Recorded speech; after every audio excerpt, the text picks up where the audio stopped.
네, 안녕하세요. 저는 카이스트 AI 대학원 박사과정 권다희라고 하고요. 혹시 지금 잘 들리시나요?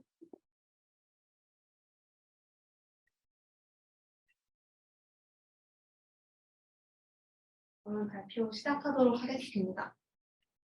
이번 시간에는 컨셉 베이스드 익스플래네이션이라는 주제로 얘기를 할 텐데 사실 어떤 방법론들을 소개를 할까 하다가 컨셉을 다루는 방법들이 되게 많은데 근데 지금 여기서 설명한 네트워크 디섹션, TCAV, CRP라는 것들이 이제 각각의 어떻게 보면 다 다른 방법들이고 그 각각의 방법에 대해서 되게 기본이 되는 방법들이라서 사실 이것들을 이용한 다양한 후속 연구들이 많은데 그중에 이제 가장 기본이 되는 것들을 위주로 소개를 하려고 합니다.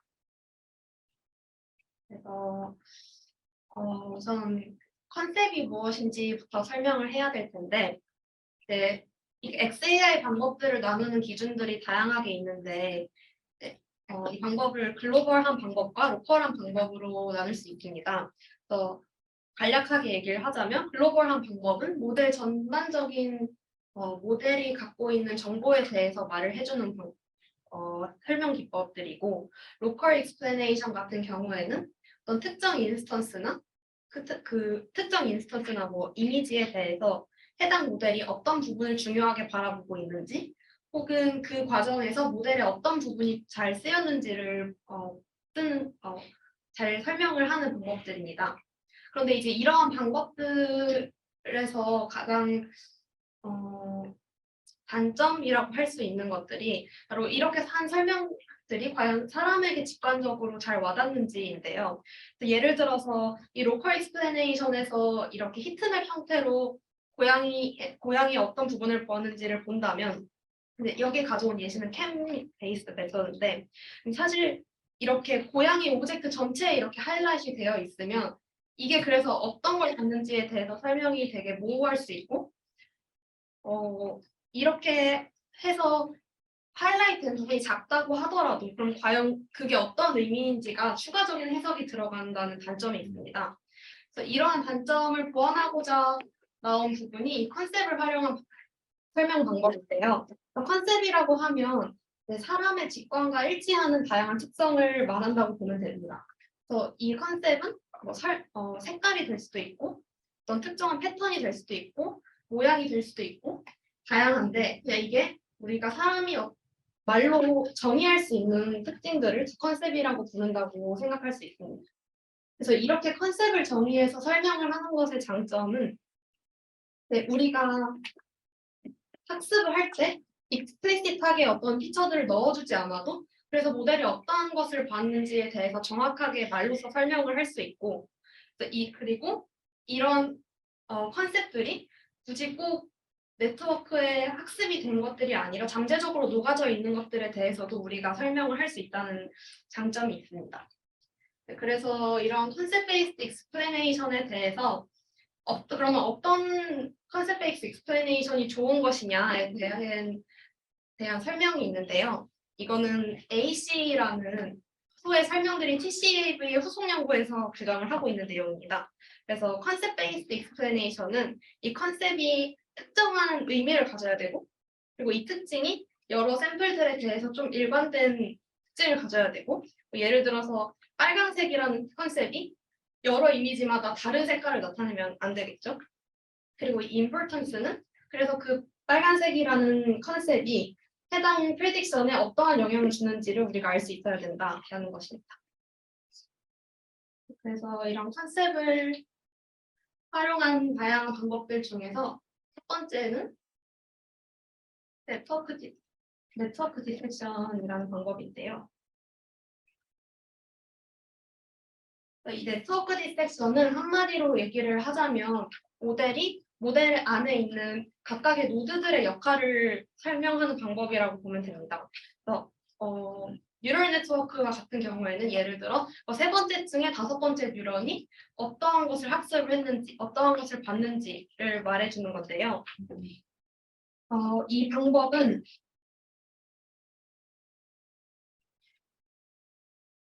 이렇게 하면 이 포인터가 보이나요?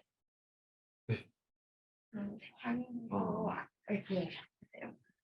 그래서 우선 이 네트워크 디섹션으로 각각의 유닛의 롤을 설명을 하기 위해서는 사전에 정의된 이런 피처에 대한 정보가 필요합니다. 사실 이건 앞으로 설명을 드릴 나머지 방법들에서도 모두 공통적으로 필요한 정보인데요. 네, 그래서 우리가 만약에 이 빨간색으로 하이라이트 되어 있는 이 유닛에 대한 역할을 알고 싶다고 했을 때 하나의 인풋을 모델에 다 통과를 시키고 그러면 이 하나의 유닛을 통과한 아웃풋 벡터가 나오겠죠? 그럼 이 아웃풋 벡터와 그리고 기존에 갖고 있었던 피처 벡터들 간의 IOU를 계산을 합니다. 이 IOU는 이 왼쪽에 그림으로 설명되어 있는 것과 같이 쉽게 말하면 우리가 기존에 갖고 있는 피처 벡터와 내가 설명하고자 하는 그 유닛의 액티베이션 벡터가 얼마나 겹치는지를 계산을 한 값이라고 보면 되는데요. 그래서 이 밑에 예시로 보여드린 그림을 보면 이 IOU가 0.07 이상인 픽셀들만 살리고 나머지는 다 검은색으로 마스킹을 한 결과입니다. 그래서 이 첫 번째 예시를 보면 5층의 컨볼루션 레이어로 이루어진 모델의 세 번째 레이어의 243번째 유닛의 경우에는 이렇게 다 모두 공통적으로 칩과 관련된 부분에서만 모델의 유닛의 액티베이션이 활성화된 것을 볼 수 있습니다. 이런 것을 볼 때 이 유닛은 이 지붕 모양 혹은 이 집 모양을 봤다고 해석을 할 수 있고요. 또 세 번째 레이어의 102번째 유닛은 비슷하지만 조금 더 창문까지 같이 보는 특히 이 마지막 example을 보면은 창문까지 같이 봤다는 것이 명확하죠. 그래서 이런 식으로 각각의 유닛의 역할을 보여주는 방법입니다. 근데 이 연구에서 또 한 가지 흥미로운 사실은 이러한 역할들을 모든 유닛과 모든 레이어에 대해서 다 해보면 낮은 레이어일수록 컬러나 그 전반적인 큰 오브젝트, 아니 텍스처와 같이 되게 애스트랙한 피처들을 많이 보고 레이어가 점점 올라갈수록 되게 디테일한 정보들, 예를 들어서 마지막 레이어에서는 이 바퀴의 모양이나 그리고 뭐 산의 울퉁불퉁한 디테일한 모양들을 보는 반면 가장 첫 번째 레이어에서는 전반적인 색깔이나 아니면 그런 그레디언트의 텍스처 같은 것들을 집중을 하게 됩니다. 네, 그래서 이렇게 레이어별로 그리고 각각의 유닛별로의 역할을 설명을 할 수 있다는 장점도 있습니다. 그래서 여기까지가 이 네트워크 디섹션과 관련된 설명이었고요. 두 번째는 TCAV라는 방법입니다.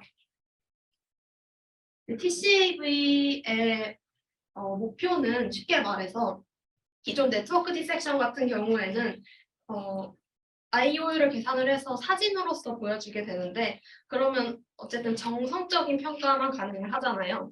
이 TCAV 같은 경우에는 특정 컨셉이 특정 클래스의 데이터를 예측을 할 때 어떠한 영향을 끼치는지를 정량적으로 평가를 하는 방법입니다. 그래서 이 TCAV를 얼룩말을 예측하는 모델을 예시를 본다면 이 모델이 얼룩말을 예측을 할 때 과연 이 얼룩무늬 패턴을 많이 받는지 아니면 이 말의 형상을 받는지 혹은 배경이 되게 초원의 배경을 받는지 이것들 중에 무엇이 가장 중요한지를 판별을 할 수 있습니다. 그래서 이 예시 같은 경우에는 얼룩말의 경우에는 이 줄무늬 모양이 가장 중요한 컨셉으로 학습이 되었다는 것을 알 수 있습니다. 네, 그래서 TCAV 방법은 크게 두 단계로 나뉘는데요. 첫 번째는 이 해당 컨셉을 나타내는 벡터를 찾는 단계, 그리고 그 벡터를 활용해서 아까 말한 그 영향도에 대한 스코어를 구하는 단계 이렇게 나뉩니다. 네, 이게 이제 논문에 나와 있는 방법론에 대한 구조도인데요. 이 C번은 이제 그냥 기존에 학습되어 있는 네트워크를 가져온다라고 보면 되고요.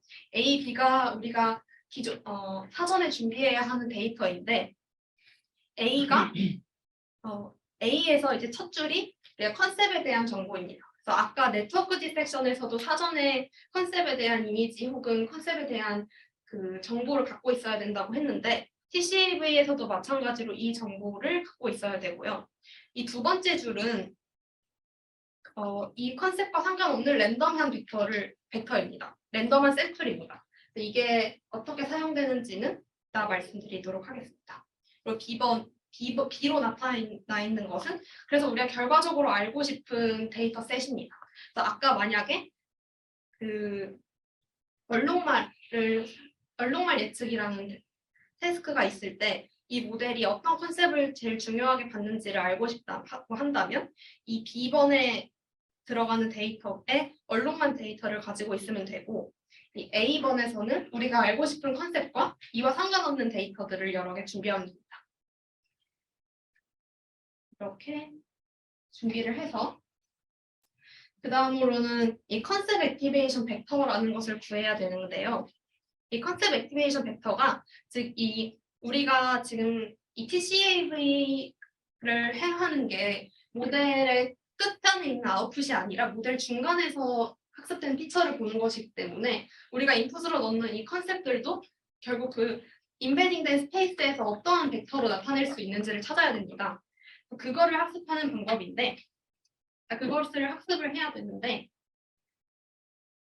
그래서 아까 말씀드린 대로 이 컨셉, 여기서 이제 줄무늬죠. 줄무늬로 나타나 있는 컨셉 샘플들과 이와 관련 없는 랜덤한 샘플들이 있습니다. 그러면 이 샘플들을 나눌 수 있는 리니어 클래시파이어를 학습을 합니다. 여기서의 바이너리 리니어 클래시파이어는 앞서 말했던 그 뉴럴 네트워크나 여기서 C에 해당하는 네트워크랑 독립적으로 그냥 사용자가 직접 리니어 클래시파이어를 학습을 해야 되는데요. 논문에서는 SVM을 사용을 하도록 권장을 하고 있습니다. 그래서 이렇게 리니어 클래시파이어를 학습을 하면 이렇게 디시전 바운더리가 형성이 되고 그럼 이렇게 클래시파잉 바운더리가 구해졌을 때 이거에 오소고널한 벡터를 구하면 그것은 이 컨셉을 나타내는 벡터의 방향을 알 수가 있겠죠. 그래서 여기서는 이 방향을 컨셉 액티베이션 벡터로 정의를 합니다. 그래서 이렇게 컨셉 액티베이션 벡터를 구해서 TCAV 스코어를 매기는데요. 네, 수식은 이렇습니다. 여기서 컨셉추얼 센서티비티를 구하는데 여기서 H가 기존 트레인된 뉴럴 네트워크에서부터 나온 로짓이거든요. 그래서 설명을 하자면 우리가 기존에 있던 어떤 데이터에다가 아까 구한 컨셉추얼 벡터만큼의 펄터베이션을 그 방향으로의 펄터베이션을 주었을 때 로짓이 얼마나 바뀌는지를 보여주는 것입니다.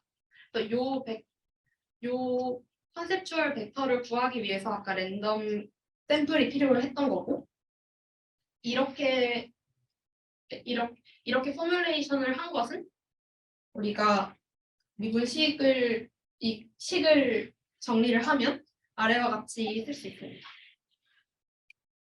그리고 이 컨셉추얼 센시티비티를 바탕으로 최종적으로 TCAB 스코어를 구하는데요. 이제 스코어는 앞선 이 센시티비티는 사실 데이터 샘플 하나마다 구해야 되는 것이거든요. 그래서 이것을 지브라 샘플스 모두에 대해서 다 계산을 해서 그것의 이제 평균적인 스코어를 구한다고 보면 됩니다.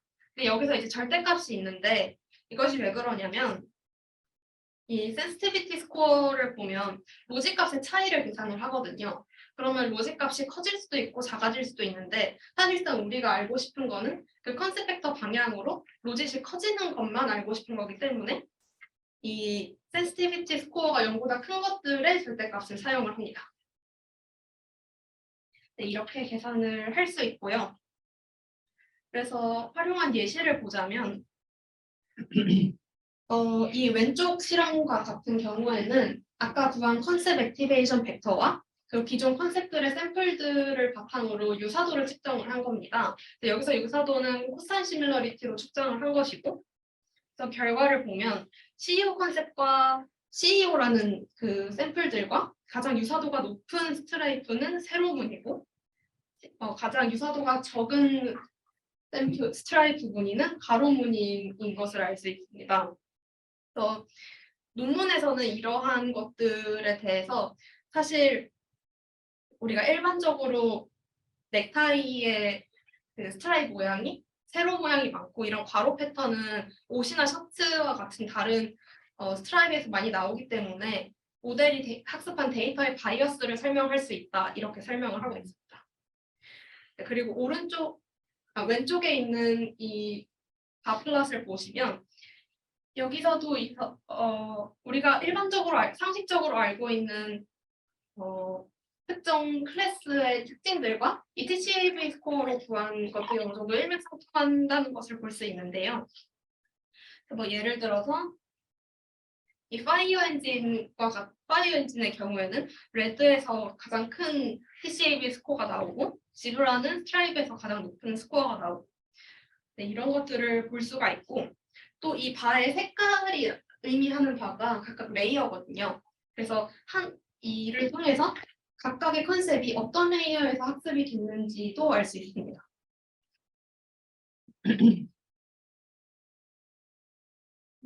여기까지가 TCAV라는 방법이었고요. 다음은 CRP라는 방법입니다.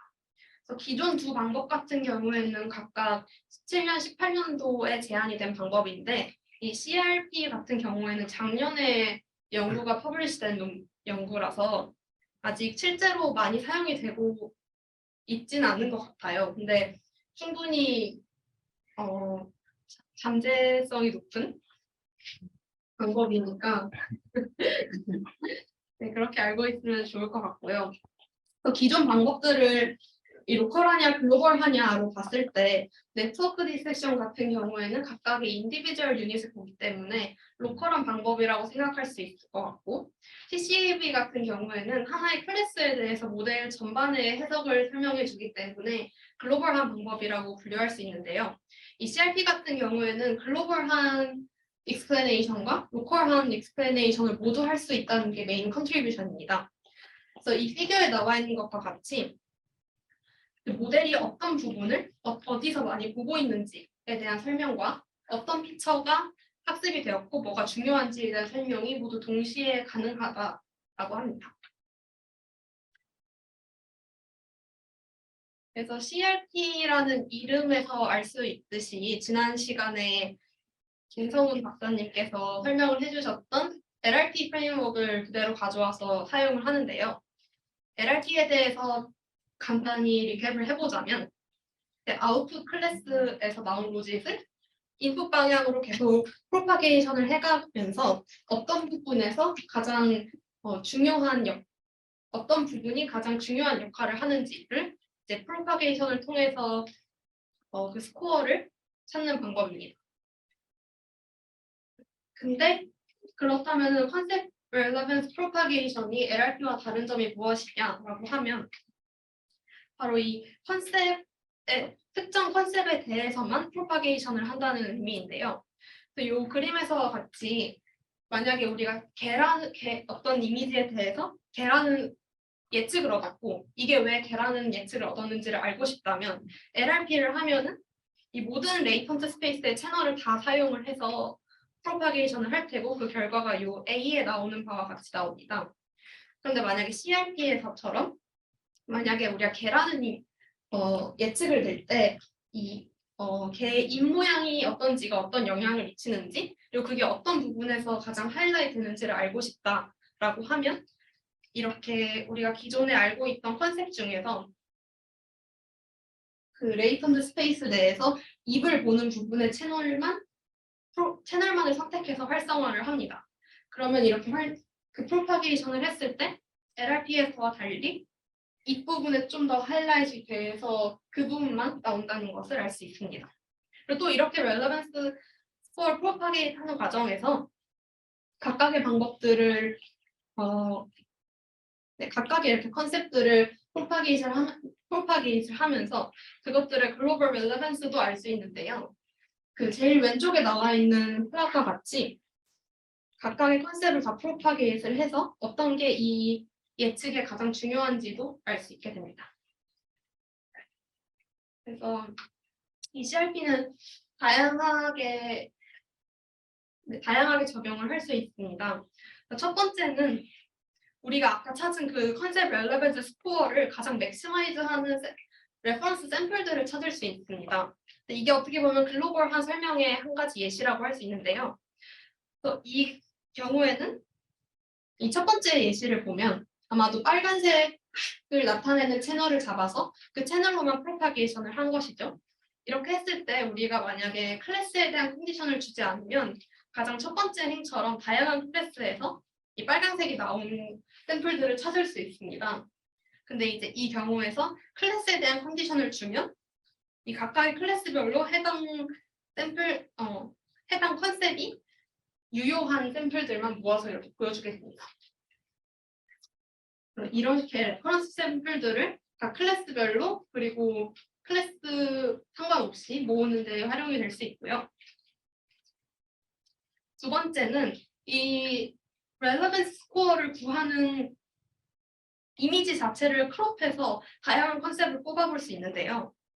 그래서 이 컨셉 아틀라스라는 이 그림에 나와 있는 것처럼 각각의 채널이 어떠한 부분을 많이 보고 있는지를 우선 찾습니다. 예를 들어서 지금 빨간색 박스로 쳐져 있는 부분이 이제 210번 채널이 보고 있는 부분인데 이 부분만 그러니까 인풋에서 이 부분에 해당하는 유닛만 모두 활성화를 하고 나머지는 다 마스킹을 하고 또 이 부분 중에서도 210번에 대해서만 렐러번스 스코어를 프로파게이트를 한다면 딱 이 해당하는 부분에서의 이 컨셉에 해당하는 내용만 볼 수 있겠죠. 그러면 이제 그러면 그것에 해당하는 이 렐러번스 스코어가 맥시마이즈 되는 샘플을 찾아볼 수 있습니다. 여기서는 이 새의 이 점박이 무늬가 다양한 샘플에서 비슷한 방식으로 컨셉이 나타남을 알 수 있고 다른 채널들에 대해서도 좀 모양들 그리고 빨간 스팟들 그리고 검은 눈동자들 등 다양하게 이제 한 이미지에 대해서도 어떤 컨셉들이 학습이 됐는지를 볼 수 있습니다.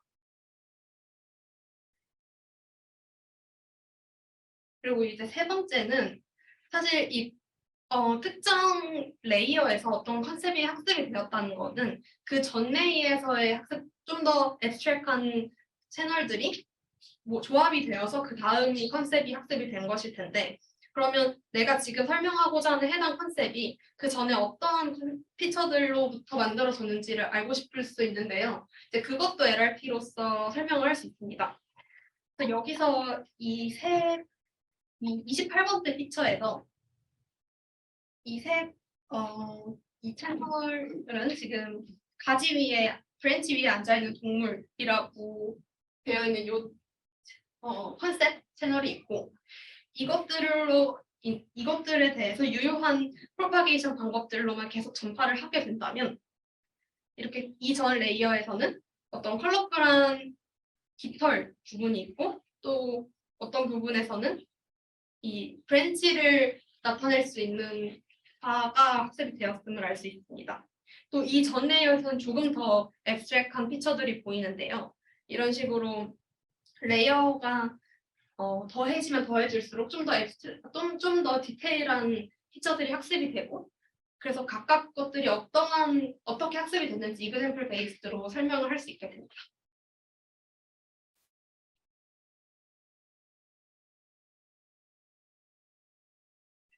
네, 그래서 정리를 하자면 이 네트워크 디섹션은 각각의 노드들의 역할에 대해서 설명을 하는 로컬한 방법이고 이를 위해서 IOU 오퍼레이션을 통해서 각각의 유닛의 역할을 보여주고요. 그리고 TCAV 같은 경우에는 정량적인 평가를 위해서 컨셉 팩터라는 것을 하나 잡아서 그 컨셉 팩터 방향으로 퍼터베이션을 해서 스코어를 구하는 방법이고 CRP 같은 경우에는 우리가 렐레번스 스코어를 구하되 그 과정에서 관련 있는 컨셉들만 찾아서 그 컨셉 방향으로만 프로파게이션을 하는 방법입니다. 근데 이제 이 세 가지 방법 다 단점이라고 한다면 이 컨셉이라는 것에 대한 정보가 사전에 정의가 되어 있고 그 정보가 이제 이건 지금 이미지 데스크니까 모두 다 이미지 형태로 그 컨셉에 대한 정보가 필요하겠죠. 그 정보를 갖고 있어야 하고 그 과정이 조금 단점이라면 단점이라고 할 수 있는데요. 또 그만큼 미리 사전에 정의한 정보가 익스플리시트하게 어떠한 정보를 담고 있는지 우리가 알고 있을 만큼 좀 더 명확한 설명이 가능하다는 장점이 있습니다. 코드는 이렇게 되는데요. 이 중에 몇 개만 살펴보자면 여기 밑에 링크로 달아둔 캡튠 AI라는 곳에서 TCAV 패키지를 만들어 놨습니다. 그래서 여기를 보면 우선 첫 번째 실행 창에서 이 각각의 컨셉에 대한 변수와 그리고 필요한 랜덤 샘플에 대한 변수를 저장을 하고요. 그리고 또 이제 사용될 모델에 대해서 정의를 하고 또 마지막 셀에서 이 TCAV라는 그 클래스 모듈을 하나 만듭니다. 그래서 이 myTCAV라고 설정된 이 변수를 통해서 interpret이라는 변수에 넣어주면, 그러니까 함수를 사용을 하게 되면 TCAV 스코어가 나오게 되는데요. 지금 이 코드를 제가 본 결과 컨셉 액티베이션 벡터를 구하는 코드가 이 myTCAV.interpret에 다 들어가 있더라고요. 그래서 디테일하게 보자면 이 안에 experimental sets에 그 컨셉에 해당하는 정보를 넣어주면 우리 이 TCAV 스코어를 통해서 그 스코어를 알 수 있게 되고요. 이것을 이제 플러팅을 하면 아까의 예시와 같이 지브라에서 어떠한 패턴이 가장 중요하게 나타나는지를 알 수 있습니다. 그리고 그 다음은 저희 연구실의 박범진 연구원님께서 구현을 해두신 CRP 코드인데요. 네. 이 CRP는 아까 말씀드렸다시피 LRP를 하되 특정 컨셉에 대해서만 프로파게이션을 하기 때문에 해당하지 않는 컨셉에 대해서 마스킹을 하는 것이 가장 중요합니다. 그래서 초반에 어떤 어떤 채널을 사용을 할지를 정의를 하고 여기서 이제 컨셉 아이디즈로 정의가 되어 있는 부분이고요. 이 해당하는 컨셉에 대해서 프로파게이션을 하면서 그거에 해당하지 않는 컴퓨2 모듈에 대해서는 마스킹을 하여서 LRP 룰을 적용을 하게 됩니다. 그래서 그렇게 해서 이제 이미지넷에 적용을 하게 되면 그냥 LRP 같은 경우에는 전반적인 엣지를 많이 따서 모양의 형상들을 위주로 보여주는 것을 알 수 있는데 각각의 유의미한 채널들을 바탕으로 설명을 하게 되면 예를 들어 45번째에 이 해파리를 설명하는 것을 보면 기존 LRP와 달리 이 해파리 오브젝트에 대해서 조금 더 명확하게 이 채널을 보고 있음을 알 수 있고요. 그리고 또 반대로 뭐 43번째나 44번째는 특히 44번째의 채널 같은 경우에는 이 가운데 오브젝트보다는 좀 더 바깥의 배경이라고 할까요? 이 배경을 좀 더 많이 포커스해서 보고 있음을 알 수 있습니다. 그래서 내용은 여기까지이고요. 혹시 질문 있으시면 편하게 말씀해 주시면 감사하겠습니다.